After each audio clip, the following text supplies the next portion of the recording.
Hi, I'm Tim. Welcome to Watchbox, and thanks for logging on. If you love this watch, email me, tmosso@thewatchbox.com. Your purchase and pricing email question line for buying this or any watch you see here on our channel or our website. Today, we are discussing a 2020 Grand Seiko launch that's just becoming available on the pre-owned market.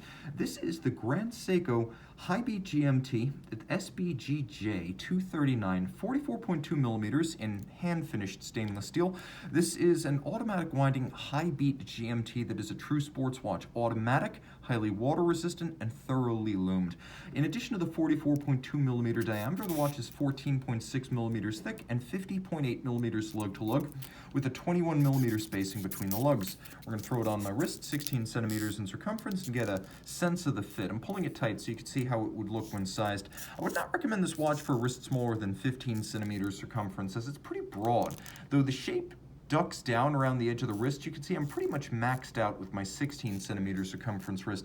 There's your over-the-top shot, there's your cuff shot, where you can see there are probably better matches for tight sleeves, but it should be fine under a jacket. And then you've got that down the barrel shot one more time. Taking a quick look at the hardware and the software, Grand Seiko straps are always buttery smooth, even when fresh. Quality I enjoy, although the methodology baffles me. I don't know how they managed to make a brand new alligator and calfskin strap feel so buttery. As you can see, it's a large rectangular scale gator, dark brown, there's a monotone stitch, semi-gloss finish, a sheer edge showing the layers of construction. There is some bolstering to add volume, and then calfskin, again, buttery smooth on the bottom.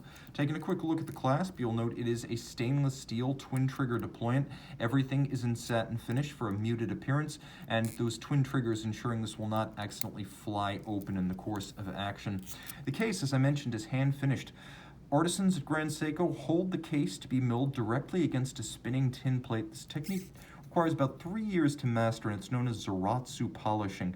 Now, it's done on European origin Zalitz machines, but I should say these days the premier practitioners of this hand finishing craft are the folks at Grand Seiko, and it's a mirrored, optically smooth black polish, the type you'll see on small components inside Swiss movements. With Grand Seiko, you get a whole case. As you can see, it features a complex curvature as there's some negative tumble home. Of course, it arcs from side to side, and then it swells, flaring out at the mid-case and then tapering at the lugs. There is a transitional bevel of sorts, and then you have a little bit of satin finish on the lug hoods for contrast. Note that there's a contrast between polish and satin on the edge of the bezel. It's polished on the top, satin finished on the flank.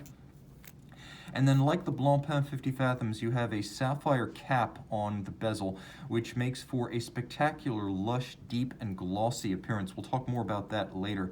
You can see inboard there's polished chimney or chapter ring inboard to physically separate the bezel from the crystal and provide a shock buffer in case one comes into contact with a hard surface. You can also see that the dial is a lovely forest green metallic, and then all of the individual indices, as well as the hands and the frame for the date aperture, are micro-finished on diamond-tipped milling tools by artisans who just create these little components. They're faceted like well-cut gems with a combination of satin and polish, and this is a handmade dial in the same sense that this is a handmade case. This watch is a product of craft horology, not just industrial excellence. Now you can see that the high beat system is 10 beats per second, like a Zenithal Primero, so it beats at 36,000 vibrations per hour, and it has a very smooth sweeping seconds hand made up of many little steps. It has a 55-hour power reserve and 2 independent time zones. You can see that in what I take to be good taste and excellent design, the date takes up the position ordinarily occupied by the 4 o'clock index. Now you can see I'm able to make adjustments to the local time zone, even adjusting the date forward and backwards. Well, the watch continues to keep time. This is outstanding if you're jumping time zones while traveling. Now, rolling through the date with both the 12 and the 24-hour hand, you can see I have 2 independent time zones as well as a hacking or stop seconds function. Now this watch uses the 9S86 caliber, which is a 37 joule automatic with a 55-hour power reserve, the 5 Hertz beat rate, 200 meter water resistance. It's adjusted in 6 positions, which is 1 more than the standard for a Swiss chronometer. Those are generally adjusted in 5. And Grand Seiko attests that these will run +5, -3 seconds from the factory over 24 hours. Remember, COSC chronometer is +6, -4, so exacting standards applied. The movement adjusted by hand, built by a watchmaker, and when the time comes, it goes back for service.